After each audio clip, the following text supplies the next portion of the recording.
Untuk menunjukkan kekuasaannya cukup misalnya kita belajar tentang nyamuk.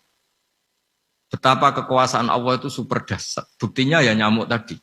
Kayak apa susahnya bikin nyamuk. Sudah kecil, punya organ tubuh tentu lebih kecil, punya urat lebih kecil lagi, punya kuman yang lebih kecil lagi, dan kuman itu juga punya organ tubuh lebih kecil lagi.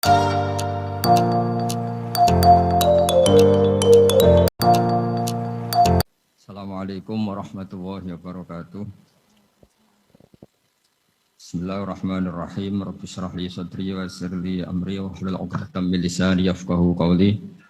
Allahumma shalli wa sallim wa barik ala sayyidina Maulana Muhammadin wa ala alihi wa sahbihi ajmain. Ba'du.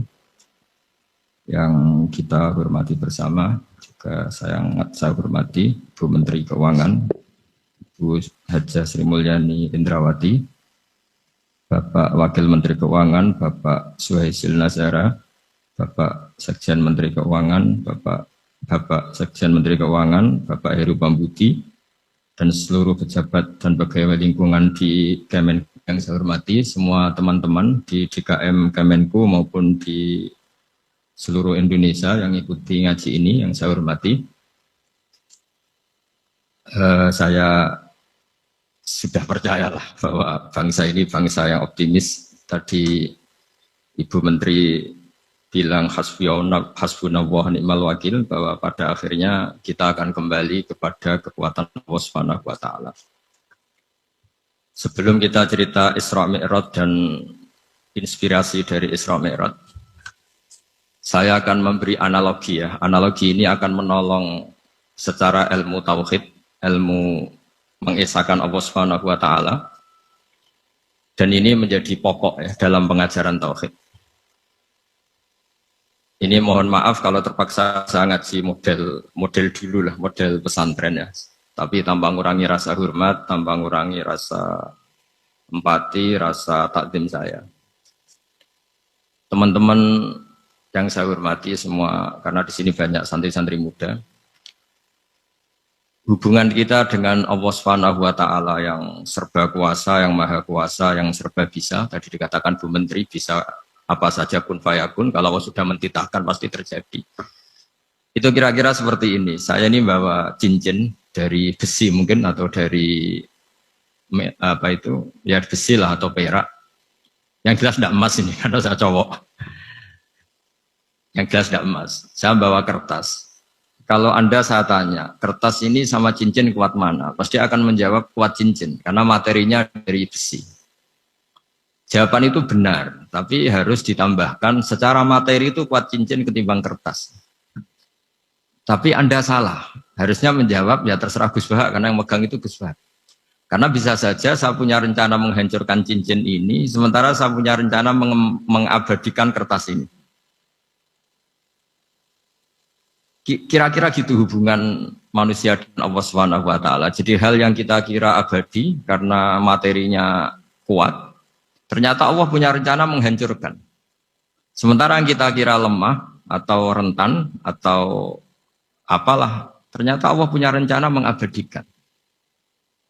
Di sini kemudian istilahnya orang-orang tasawuf, wa tafwidil umur ila mudabbiriha. Kita sebagai manusia menyerahkan urusan pada pengaturnya, pada yang punya. Bukan wilayah kita mengatakan cincin ini lebih kuat ketimbang atau lebih abadi ketimbang kertas. Karena saya punya rencana menghancurkan cincin, tapi ingin mengabadikan apa? Kertas. Sehingga tentang pandemi, tentang tragedi sosial, tentang apa saja, kita tidak pernah tahu rencana Allah itu mana yang lebih awet. Jangan-jangan kita takut pandemi, saya berkali-kali ngaji, mati kita kecelakaan. Jangan-jangan takut kecelakaan, mati kita karena ngelindur, tiru kebablasan, nggak bangun. Kita takut mati ngelindur, mati kecelakaan, jangan-jangan mati kita karena likuifaksi, karena gempa atau karena tsunami. Nah, hal-hal seperti ini yang terus menjadikan kita bilang dan berkeyakinan hasbunallah wa ni'mal wakil. Hanya Allah yang tahu dan semua urusan mencukupi kita hanya Allah. Tadi kata Bu Menteri, kita akan menghadapi ini dengan ilmu pengetahuan dan pengalaman. Oke, saya sangat setuju itu. Tapi lagi-lagi bangsa ini dan seluruh tren dunia itu kalau misalnya baru tsunami ya semua orang ramai ketakutannya pada tsunami. Ilmuwan berteori bahwa tsunami siklusnya sekian tahun per sekian tahun. Nanti pas gempa juga gitu, pas likuifaksi juga gitu. Nanti kalau mudik mungkin ketakutan orang sama kemacetan, sama macam-macam lah. Takut kecelakaan laka di jalan dan sebagainya. Sehingga sebelum ngaji ini lebih jauh, pastikan bahwa tidak dalam wilayah kita mengatakan bahwa cincin ini lebih abadi, lebih awet ketimbang kertas. Tapi kita harus menjawab secara materi cincin itu lebih awet ketimbang kertas. Tapi secara hakikat ya terserah yang mengendalikan, terserah yang punya, rencananya apa. Nah, di sini pentingnya ngaji. Karena dari ngaji itu kita akan kembali ke ma'rifatullah, ngerti Allah yang sebenarnya. Sebab itu di surat Isra disebut pada akhirnya ngaji itu apa? Subhanalladzi asra bi 'abdihi lailam minal masjidil haram ilal masjidil aqsa alladzi barakna haulahu. Tujuan akhirnya linuriyahu min ayatina.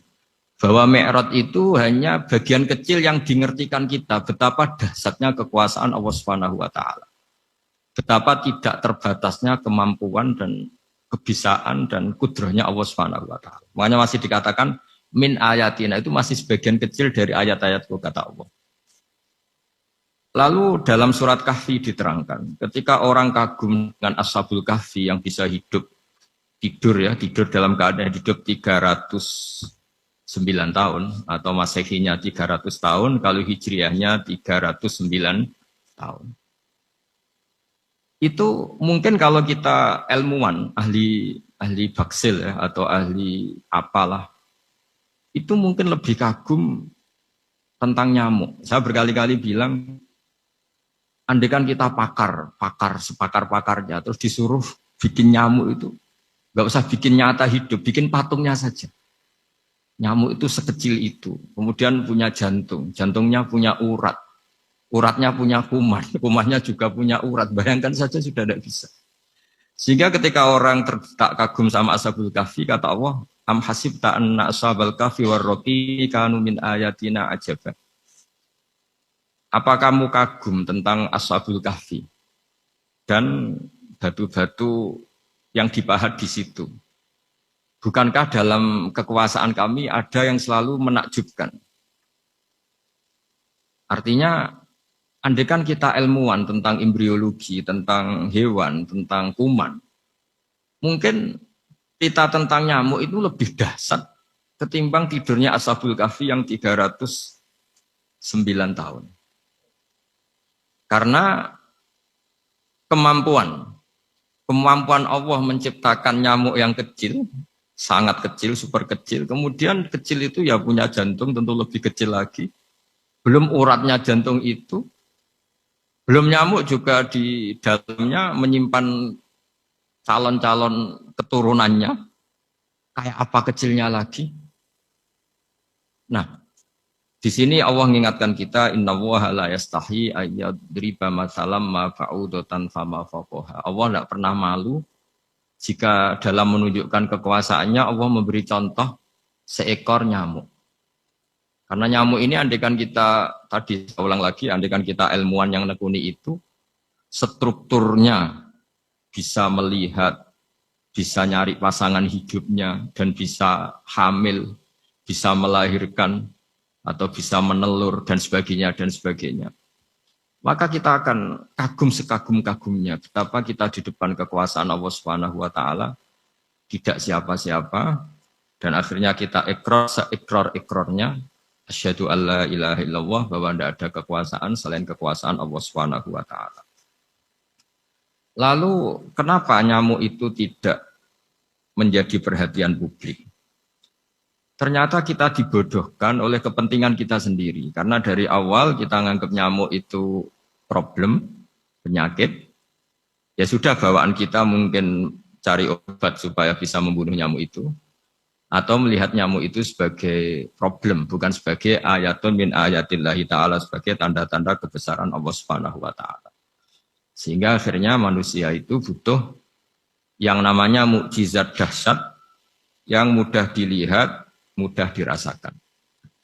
Akhirnya kita tahu dalam sejarah para nabi, Nabi Musa minta mukjizat Laut Merah dibelah sehingga bangsa Israel bisa lewat, bisa melewati kejaran Fir'aun dan sampai selamat dari kejaran Fir'aun. Nabi Soleh umatnya minta keajaiban yaitu onta keluar dari batu besar. Dan Nabi Soleh menuruti, akhirnya ada onta yang keluar dari batu besar. Begitu juga nabi-nabi sebelum itu atau setelah itu selalu ada mukjizat yang memang manusia tidak mampu. Nah, kata tidak mampu ini yang semua umat para nabi tidak akan seunggul umat Nabi Muhammad SAW. Karena kita sebagai umat Rasulullah SAW untuk merasa tidak mampu itu tidak harus hal-hal seperti membelah laut, tidak harus hal-hal seperti onta keluar dari batu, tidak harus hal-hal yang dahsyat kayak tongkat Nabi Musa menjadi ular besar yang menelan semua sihir-sihirnya Fir'aun. Kita sebagai umatnya Nabi selalu tiap hari bilang innallaha ala kulli syai'in qadir, hanya Allah yang mampu. Allah mampu atas segala hal. Melihat nyamuk kita iman, melihat hal-hal kecil. Karena kita ketika melihat nyamuk itu mesti kita itu kok hebat nyamuk tanpa rapat, tanpa ada gaji dari Kemenku bisa populasinya dijaga. Padahal musuhnya banyak. Musuhnya nyamuk itu umat manusia yang katanya makhluk paling cerdas di dunia. Tapi tidak juga bisa menghabisi nyamuk. Mungkin mereka juga terus untuk menjaga ketahanan populasinya. Jadi, andai kan kita pakai ayat tadi, innallaha la yastahi ayyadriba masalam ma ba'udah. Allah itu tidak pernah malu untuk menunjukkan kekuasaannya. Cukup misalnya kita belajar tentang nyamuk. Sudah sekecil itu punya mata, matanya punya saraf, punya urat. Terus kecil apa? Begitu nyamuk sendiri punya kuman. Kalau nyamuk sendiri kecil, terus kumannya sekecil apa? Terus organ tubuhnya seberapa? Ini sudah kedahsyatan yang luar biasa yang menjadikan kita iman. Innallaha ala kulli syai'in qadir. Allah sendiri yang maha kuasa. Sehingga kembali ke tadi, peristiwa Mi'raj yang super dahsyat pun kata Allah masih dikatakan linuriyahu min ayatina. Hanya untuk menunjukkan sebagian dari ayat-ayatku. Bukan mewakili semua ayat-ayat kekuasaan Allah Ta'ala. Tapi sebagian, min itu tab'id sebagian. Lalu sebelum kita jauh belajar, kita sendiri juga, saya sendiri masih belajar.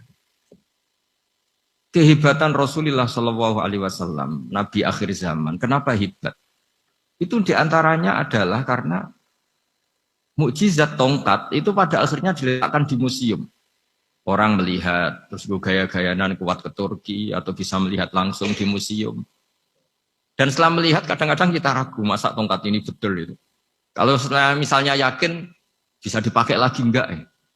Jadi hal-hal yang mengundang pertanyaan sekaligus keraguan. Beda dengan ajaran Rasulullah Muhammad SAW. Ketika Nabi cerita betapa kekuasaan Allah itu super dahsyat. Buktinya ya nyamuk tadi. Kayak apa susahnya bikin nyamuk. Sudah kecil, punya organ tubuh tentu lebih kecil, punya urat lebih kecil lagi, punya kuman yang lebih kecil lagi, dan kuman itu juga punya organ tubuh lebih kecil lagi. Itu mbok kamu tidak usah ke Turki, kamu hidup di kampung, di pedalaman, sudah menyaksikan Anallaha ala kulli syai'in qadir, bahwa Allah itu maha kuasa. Nah, ngaji bareng ya, ngaji seperti ini. Saya termasuk kiai yang selalu berkampanye supaya orang ikrar seikrar-ikrarnya bahwa kita ini di tangan Allah Subhanahu wa taala. Saya kemarin-kemarin ngaji sama orang-orang Grab, juga barusan 3 hari yang lalu, 4 hari yang lalu ngaji sama teman-teman disabel atau difabel. Karena mereka kalau dibahasakan disabel nggak mau, tapi komunitas internasional minta dis pakai bahasa S, tapi kita di Indonesia pakai difabel. Akhirnya kita tahu, ternyata orang yang kita kira menderita karena fisiknya, ternyata kadang lebih bahagia. Karena Allah bisa mengalihkan pikiran untuk positif. Saya berkali-kali guyon di depan para tamu. Saya pernah punya tamu itu perempuan nggak cantik miskin lagi. Ini nyata ini, Gus doakan supaya suami saya kaya. Terus saya bilang, memangnya kalau sudah kaya ngapain itu? Ya paling tidak rumah saya diganti, mobil saya diganti. Tapi nanti akhirnya ngevaluasi Anda juga ingin diganti. Gitu. Karena setelah rumahnya mewah, pakai mobil mewah, pasti yang dievaluasi bukan rumah dan mobil, tapi Anda. kok nggak pas ya wajah gini di rumah saya gitu. Kok nggak pas wajah gini di mobil mewah. Akhirnya ibu-ibu tadi sudah aku nggak jadi. Jadi mungkin barokahnya pandemi itu nanti ibu menteri itu jadi kelihatan hebat karena ada pandemi kok Indonesia bertahan. Saya kalau nggak ada pandemi kan ya biasa aja, memang normal.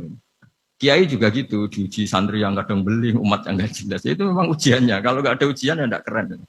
Kayak ya biasa aja lah kita adepin, ya kita tadi kata Bu Menteri ya kita ikhtiar dan berdoa. Lalu saya ulang lagi. Jadi logika itu bisa pakai analogi. Analoginya tadi, salah Anda kalau mengatakan cincin ini lebih kuat ketimbang kertas. Yang benar adalah secara materi ini lebih kuat ketimbang kertas. Tapi soal nanti kekuatannya sampai kapan terserah yang punya. Bisa saja saya punya rencana besok ini saya luluhkan, saya hancurkan, yang ini saya simpan. Kayak apa dulu dinosaurus itu kuatnya kayak apa? Habis. Ayam yang selemah itu sampai sekarang masih. Karena Allah menghendaki dinosaurus diakhiri, sementara ayam tidak. Kayak apa nyamuk itu yang musuhnya orang seluruh dunia ditemukan apa mulai begon apa, tapi sampai sekarang bertahan. Apa kita perlu konsultasi sama nyamuk gimana ini kok bisa bertahan, resepnya apa? Karena Allah menghendaki itu disisakan masih. Nah, kemudian kenapa ada peristiwa Isra Mi'raj? Saya termasuk orang yang sering menulis tentang fikih sholat, tapi nulis saya untuk diri saya sendiri tak pakai ngaji. Tidak, saya bukukan, memang saya sengaja karena ribet biasanya penerbit itu. Terus bicara royalti apa, kita kan mulai kecil dilatih ikhlas, jadi kalau komersial itu jadi bingung. Karena tidak biasa komersial, jadi kalau diajak komersial itu malah jadi bingung. Nabi ketika Mi'raj, ini yang jarang dikaji. Sebetulnya kalimat-kalimat dalam sholat, pertama Rasulullah Muhammad SAW ketemu Allah, itu Nabi maju. Maju ini Jibril sebenarnya mau ikut. Karena Nabi bilang, ya Jibril jangan tinggalkan saya sendiri. Terus kata malaikat Jibril, sudah makam saya sampai sini, kelas saya sampai sini aja. Enggak, kamu harus nemani saya. Ketika memaksa nemanin, beliau tidak kuat. Di beberapa rawat jelaskan sampai beliau pingsan, sampai beliau tidak sadar. Akhirnya terus ada ayat wa ma minna illa lahu maqamu ma'lum. Kita punya kelas tertentu yang enggak levelnya sampai sana. Akhirnya Nabi masuk wilayah itu, area itu. Dan Nabi ngendikan at-tahiyatul mubarakatus sholawatut thayyibatulillah. Kira-kira maknanya semua kehormatan, semua kebaikan, semua yang bersembah suci itu milik Allah Ta'ala. Lalu Allah menjawab, Assalamu alayka ayyuhan nabiyyu wa rahmatullahi wa barakatuh. Bahwa kamu Muhammad mendapat salam dari saya, mendapat semua kehormatan, semua keselamatan. Kemudian Nabi itu karena sebagai hamba yang tidak egois, tidak ingin kalau nikmat dirasakan sendiri, tidak ingin kalau sedang senang beliau sendiri yang merasakan, beliau ngendikan Assalamu alayna wa ala ibadillahi sholihin. Ya Allah tolong bahwa status selamat itu tidak hanya milik saya, tapi milik siapa saja yang soleh. Soleh itu ya sesuai kelas masing-masing. Setelah itu para malaikat melihat kebaikan Nabi yang seperti ini, melihat mentalnya atau keinginannya yang luar biasa untuk baik kepada semua orang, wa ala ibadillahi sholihin. Terus malaikat saat itu rame-rame bersaksi asyhadu alla ilaha illallah wa asyhadu anna muhammadar rasulullah. Catatannya apa di sini? Bahwa ternyata kesaksian tentang syahadat itu dimulai rasa tidak egois. Merasa bahwa rahmat ini harus dirasakan semua orang. Wa ma arsalnaka illa rahmatan lil alamin. Jadi rahmat ini harus dirasakan banyak orang. Kita tahu misalnya Islam melarang narkoba misalnya. Memang narkoba itu mengganggu. Hampir semua kecelakaan rata-rata faktor supir itu narkoba. Begitu juga pembunuhan yang sadis, rata-rata efek dari pengaruh narkoba. Sehingga Islam keras sekali tentang narkoba. Dan alhamdulillah di Indonesia ditangani BNN yang sangat serius melawan narkoba. Nah, keputusan Islam melarang narkoba itu keputusan yang luar biasa, yang menjadi berkah bagi semua. Begitu juga keputusan Islam tentang melarang zina, melarang perbudakan, melarang penipuan. Dan Islam mendukung misalnya gerakan nikah, gerakan adil, gerakan keseimbangan dan kemanusiaan. Sehingga agama ini akan dinikmati siapa saja karena ajarannya. Lalu agama ini bisa nikmat, itu solusinya gampang menurut Rasulullah, yaitu sholat. Nabi itu kalau pusing menghadapi banyak hal, itu pasti keluar masuk, terus tanya sama istrinya, kapan waktunya sholat? Kapan Bilal datang? Dulu kalau mau waktu sholat, Bilal datang, ngetok pintu Nabi, ya Rasulullah sekarang waktunya sholat. Itu Nabi membahasakan sholat itu unik. Ini tentang Mi'raj ya, karena hasilnya ya sholat tadi. Arikhna ya Bilal. Arikhna itu tolonglah bikin nyaman saya dengan sholat. Sebelum kita belajar sholat secara serius, gampang. Kalau kita misalnya menteri, atau kita ajudan, atau kita apa, kayak apa asiknya kita kalau ngomong-ngomong sama presiden, bercengkrama dengan presiden, atau dengan menteri, atau dengan kiai, dengan atasan. Sholat itu media di mana kita asik dengan Allah Ta'ala. Kalau kita bisa asik dengan atasan yang manusia, apalagi ini asik dengan Allah Subhanahu wa Ta'ala. Sehingga kita harus malu kalau sholat tidak asik. Kita ketemu orang yang kita hormati saja asik, masa ini ketemu Allah Ta'ala tidak asik. Sehingga dulu, bawaannya orang dulu itu kalau sholat, untuk tidak cepat itu harus diperintah. Dulu para nabi, para sahabat kalau sholat itu lama-lama. Sehingga sampai nabi yang turun tangan, wahai para sahabatku, kalau kamu jadi imam jangan lama-lama. Karena dulu semua orang itu penikmat sholat. Sehingga untuk tidak lama itu nunggu diperintah. Kalau kamu jadi imam jangan lama-lama, kasihan makmumnya itu. Nah sekarang alhamdulillah tanpa dilarang sudah cepat semua. Ini sudah ada kemajuan, ini sudah maju sekali ini, nggak usah dilarang sudah cepat. Dulu itu saking asiknya orang sholat, untuk supaya agak cepat itu harus ada perintah dari Nabi. Kalau kamu jadi imam jangan lama-lama. Nah kita kalau sedang pas baiklah, pas waras lah kira-kira gitu. Kalau bahasa orang Pantura, saya ini orang Pantura, jadi kalau ngomong lebih keras, lebih vulgar. Normalnya orang sholat itu tidak bisa ngakhiri. Normalnya, saya ulang lagi, normalnya orang sholat itu tidak bisa ngakhiri karena ketemu zat yang kita cintai. Kita kalau ketemu orang yang kita hormati, yang kita cintai itu nggak bisa ngakhiri. Misalnya mungkin anak muda, contohnya ketemu pacar nggak bisa ngakhiri. Kita kangen sama temen, jagung nggak bisa ngakhiri karena asik. Nah ini ketemu Allah yang dipuja-puja, dipuji-puji, kemudian cepat ingin ngakhiri. Jadi ini kita agak aneh. Makanya orang sholat itu tidak bisa ngakhiri. Dan itu normal. Sehingga dulu ketika Sayyidina Umar itu ditikam sama satu benda yang kayak pancing ini. Panah itu kan kayak pancing ya. Jadi kalau masuk cepat tapi nariknya susah. Karena ada grendelnya. Itu tiap ditarik sakit, Dan beliau bilang, nanti setelah saya sholat tarik. Beliau sholat, nyaman, ditarik itu enggak gerak sama sekali. Karena dia sudah istighraq billah, sudah nyaman dengan Allah, sehingga ditarik itu enggak kerasa. Dulu di daerah sini, masih keluarga kita lah, masih keluarga kita semua. Ada seorang wali jadi imam masjid. Itu di PHK sama takmirnya. Karena ketika sujud, dia asik terus lama sekali. Sampai 30 menit. Sampai santrinya bilang, mbah, sampun.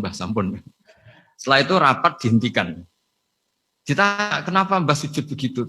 Saya tidak bisa mengakhiri orang nikmati sujud kemudian ingin berhenti. Nah, Sayyid Ali Zainal Abidin yang populer, cucunya Rasulullah SAW, anaknya Sayyid Husain, putranya Sayyid Husain. Itu bapak saya kalau cerita, beliau itu sebenarnya sholat itu hanya ingin 2 rakaat. Setelah sholat 2 rakaat, ya Allah sebagai hadiah nikmat saya sholat 2 rakaat karena asik dengan engkau, saya akan syukur lagi sholat 2 rakaat. Akhirnya ketika nikmati sholat, dia sholat lagi 2 rakaat sampai akhirnya 1000 rakaat. Itu tanpa rasa capek. Karena merasa keasikan. Masa momen seasik ini kemudian saya tinggalkan ya Allah. Akhirnya sholat lagi. Sehingga ada seorang wali ditanya, kamu ingin masuk surga? Tanya, di surga ada sholat enggak? Enggak ada katanya. Wah kalau enggak ada sholat, saya enggak masuk surga. Terus dibilang, ya sholat aja. Terus dia mau masuk surga. Kalau kita akan kebalikan, kita ini masuk surga itu sebetulnya kita ngawur sekali. Ngawurnya adalah, masuk surga, tidak ada sholat lagi, tidak ada puasa lagi. Jadi ini kan, kita ini jadi makhluk yang aneh. Jadi kita ini masuk surga senang karena sudah ada kewajiban apa? Sholat. Jadi ini agak aneh. Sesuatu yang menjadikan kita masuk surga, tapi sesuatu yang kita benci setelah masuk surga. Asiklah di surga karena tidak ada sholat. Nah, apapun kondisi kita harus latihan. Harus latihan kita entah seberapa kadarnya ingin niru Rasulullah SAW. ketika ngendikan wa qurratu aini fi sholat. Nyamanku, hatiku tentram kalau saya pas sholat. Sehingga tadi sudah saya katakan tadi. Dulu itu untuk menghentikan sholat itu susah. Sampai Rasulullah sendiri yang merintahkan, hei para imam kalau sholat jangan lama-lama. Kalau sekarang, andai kan Nabi hidup di zaman sekarang, pasti tidak ada pengumuman itu. Karena semuanya sudah cepat. Malah super kilat itu. Ada yang terawih 20 rakaat hanya berapa? 8 menit dulu. Itu kan 7 menit itu. Nah kalau sampean tanya saya, kenapa sholat begitu asik? Yaitu tadi kita diajari analogi. Analogi itu ya kias. Jika kita bisa asik ngomong sama orang yang kita cintai, bisa orang tua, bisa anak, bisa cucu, itu rasanya mengakhiri itu nggak bisa. Karena bawaannya asik. Apalagi ini kita munajat, bercengkrama dengan zat yang kita butuhkan sebelum kita ada, sampai setelah kita ada, sampai setelah kita tidak ada. Kita semua akan hasbunallah wa ni'mal wakil. Sehingga dulu bawaannya orang dulu itu, saya cerita sedikit. Ada orang mau meninggal, namanya Umar bin Abdul Aziz, itu Khomisul Khulafa, orang yang terkenal adil. Ketika mau meninggal, senangnya bukan main. Ditanya, kenapa engkau senang? Memangnya kalau saya mati mau kemana? Ketika saya hidup dengan segala nikmat itu ya karena Allah Ta'ala. Saya nanti mati ke zat yang sama. Dikelola oleh zat yang sama, yaitu Ar-Rahman Rahim. Dulu saya disayangi Allah, paling setelah mati juga disayangi Allah. Karena yang jadi Tuhan setelah mati, Tuhan yang sama ketika di dunia, yaitu Rahman Rahim. Cerita legenda yang lebih dasar dari itu, masyhur itu Jalaluddin Ar-Rumi. Ketika dia mau meninggal, semua muridnya nangis, beliau marah. Kenapa kamu menangis? Ya karena guru mau meninggal. Kamu itu ngawur sekali. Saya ini sudah lama menunggu hari seperti ini, bisa ketemu zat yang saya cintai, malah kamu menangis. Ayo kamu nari sebagai pesta kematian saya. Tapi ini nggak bisa ditiru ya, karena kalau kita niru, nggak usah dilarang juga nggak bisa niru kayak gitu. Cuma saya maklumatkan jangan ditiru. Meskipun nggak usah dilarang juga nggak akan bisa niru.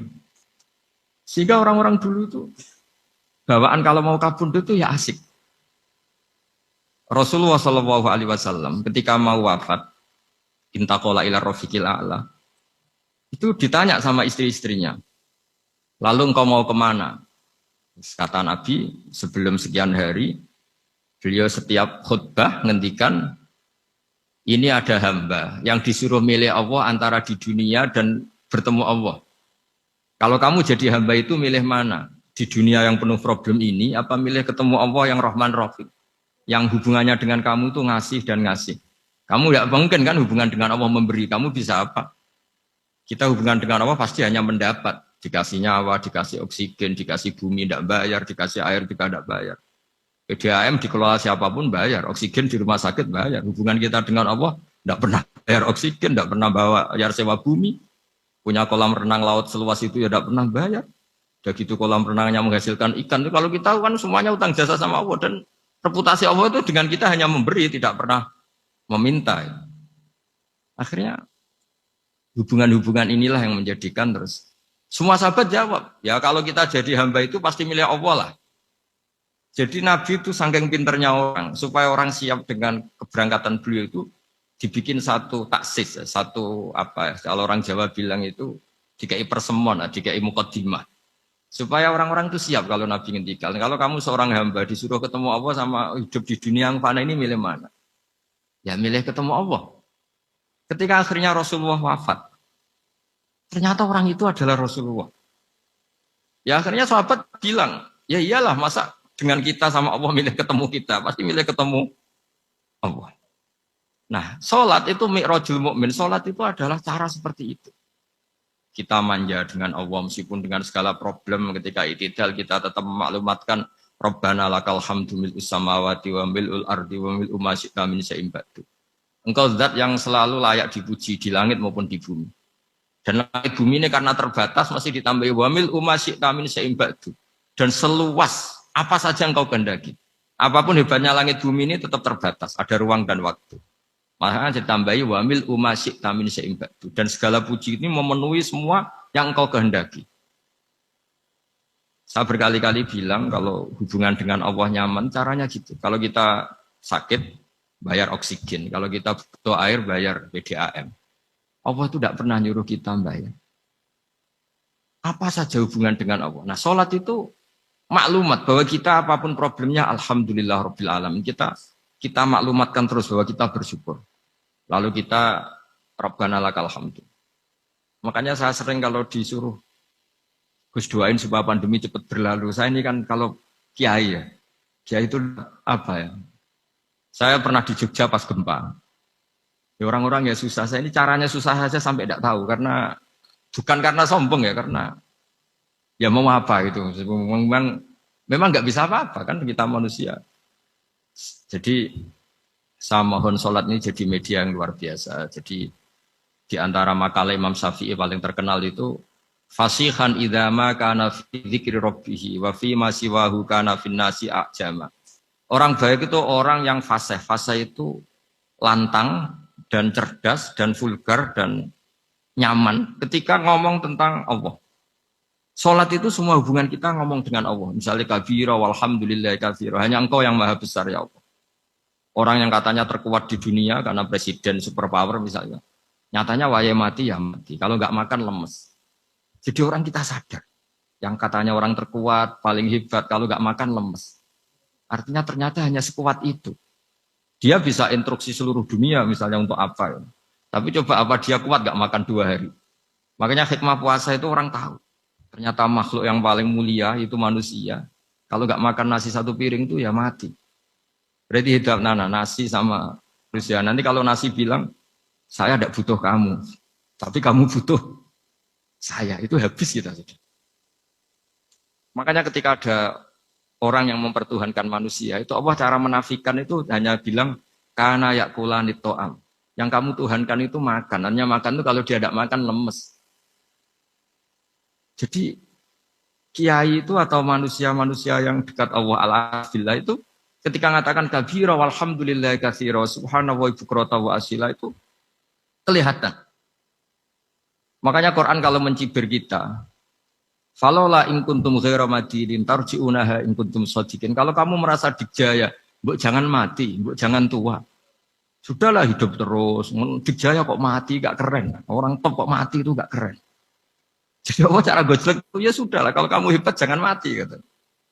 Nah, sholat tuh mengingatkan itu terus.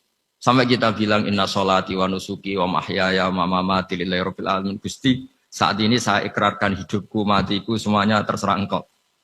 Nah, lagi-lagi tadi ketika kita bilang cincin ini lebih kuat ketimbang kertas, Anda salah. Karena itu hanya secara materi.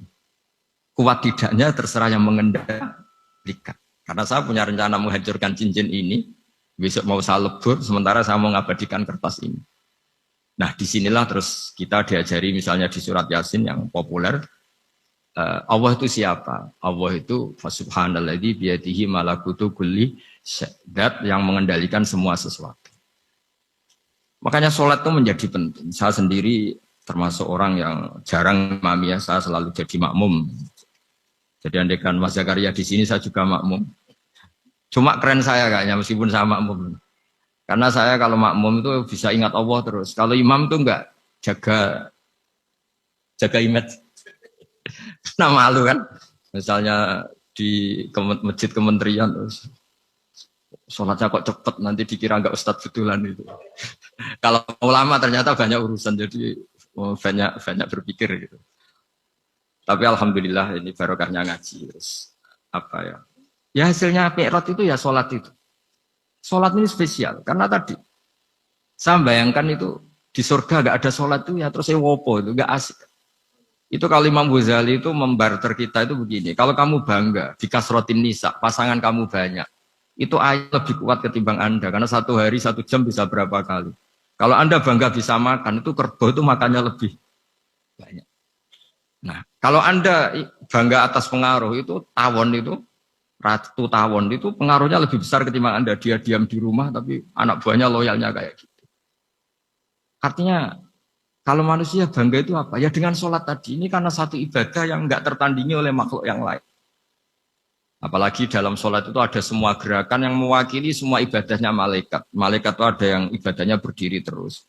Ada yang rukuk terus. Ada yang sujud terus. Dan sholat itu mewakili semua itu. Juga mewakili sosial, karena setelah sholat kita bilang Assalamualaikum warahmatullahi. bahwa keselamatan ada di kanan dan kiri. Nah, oke ya, itu sakralnya Mi'raj. Tapi di balik Mi'raj itu ada hal-hal yang manusiawi. Dan ini yang terjadi di dunia. Ketika Rasulullah melangkai makamnya Nabi Musa, makam itu status ranking lah kalau dalam bahasa Indonesia itu. Kalau bahasa Indonesia itu ribet, makam itu kuburan. Makanya orang Indonesia sering tanya saya, Gus, makamnya Nabi Ibrahim kok batu? Makam yang dekat Ka'bah itu bukan makam dengan makna kuburan, itu tempat yang dipakai Nabi Ibrahim membangun apa? Ka'bah. Coro Jawa pancatan itu. Nabi Musa itu gak terima, komplain sama Allah. Ya Allah, ini lebih junior ketimbang saya. Kenapa makamnya melangkai saya? Ini tidak fair. Jadi di mana-mana manusia itu kalau disalib junior itu ya tidak terima. Ya ada manusianya. Terus ditanya sama malaikat Jibril, kenapa kamu gak terima? Ini orang Israel, kadung ngira saya ini nabi paling top. Ini kalau sampai konangan saya kalah sama Muhammad tuh malu saya kata. Jadi artinya ya ada sisi manusia. Itu ada kitabnya. Terus ya tapi memang Nabi Muhammad lebih top ketimbang kamu. Memang dia Nabi pilihan, Sayyidul Awalin wal Akhirin. Oke, kalau saya kalah dengan dia gak apa-apa. Tapi umatnya jangan ya. Maksudnya umatnya bangsa Israel harus lebih top ketimbang kita. Makanya orang Israel sampai sekarang begitu itu ya memang ada sanatnya. Gak mau kalah. Karena usulnya Nabi Musa memang gak boleh kalah. Terus kata Allah, ya gak bisa. Memang yang paling top tetap umatnya Muhammad, bukan umat kamu. Tetap kamu kalah. Sehingga setelah kalah dan menang itu kita terus tidak tahu.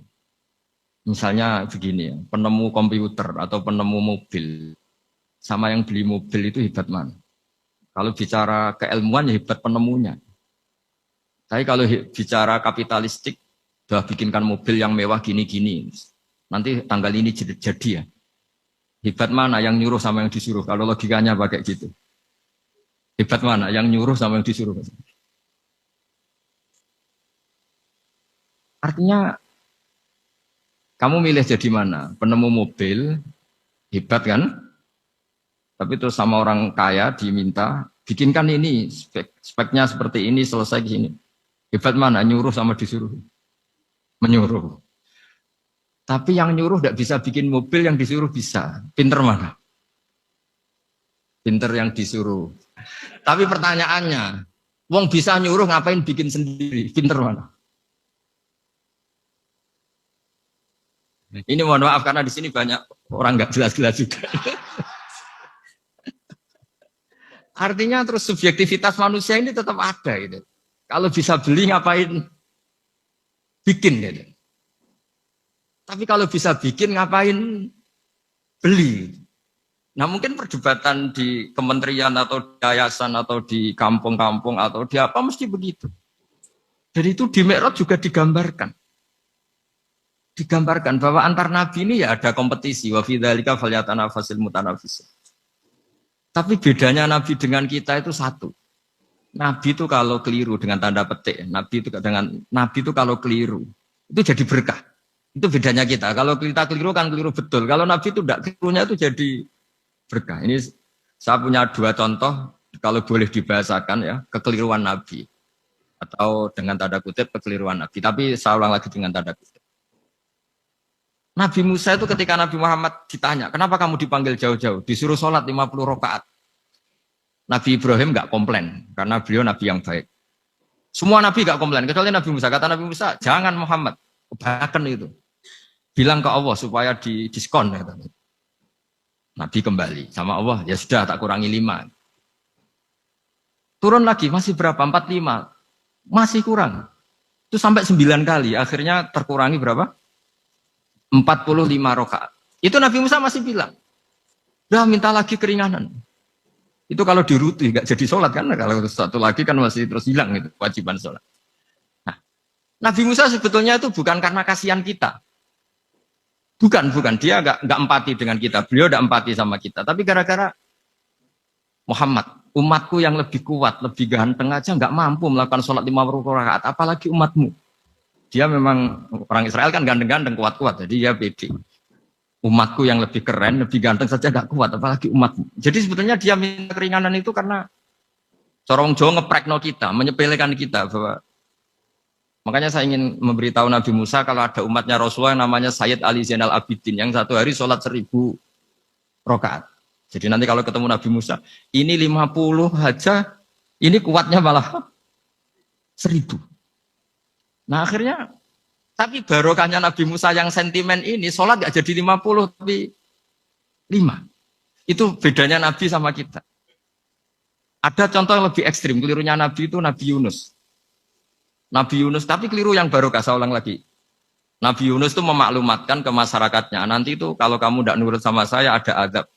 Anggap saja azab itu hari Kamis. Besok hari apa ini? Besok hari Kamis ya? Besok hari apa? Lupa hari ya. Rebu apa Kamis?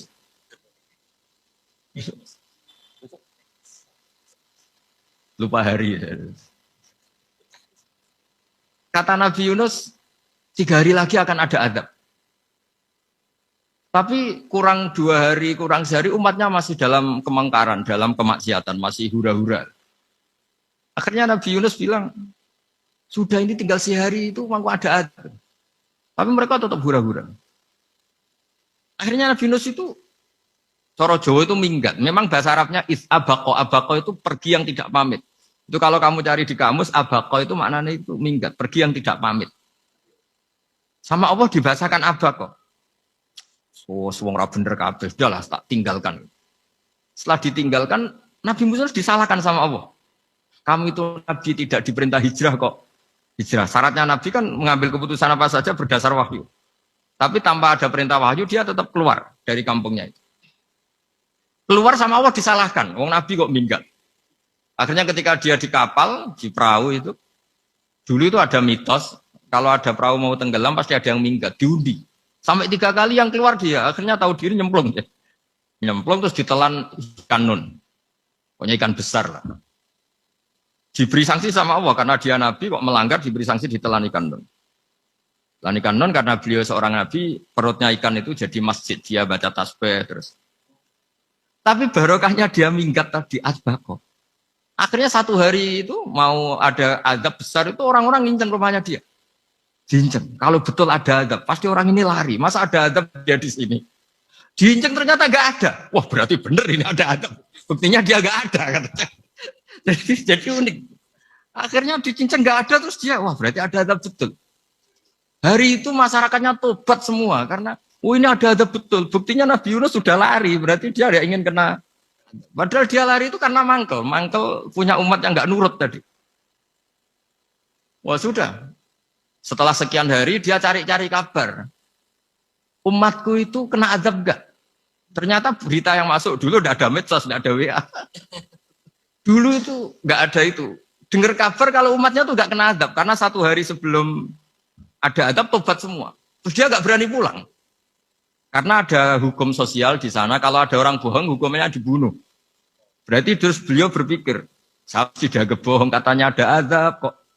Masyarakat saya baik-baik. Waktunya setiap ketemu kaumnya dia lari karena takut dibunuh. Ternyata kaumnya sudah iman semua, mau ngejar dia dijadikan imam. Akhirnya, oh iya ya.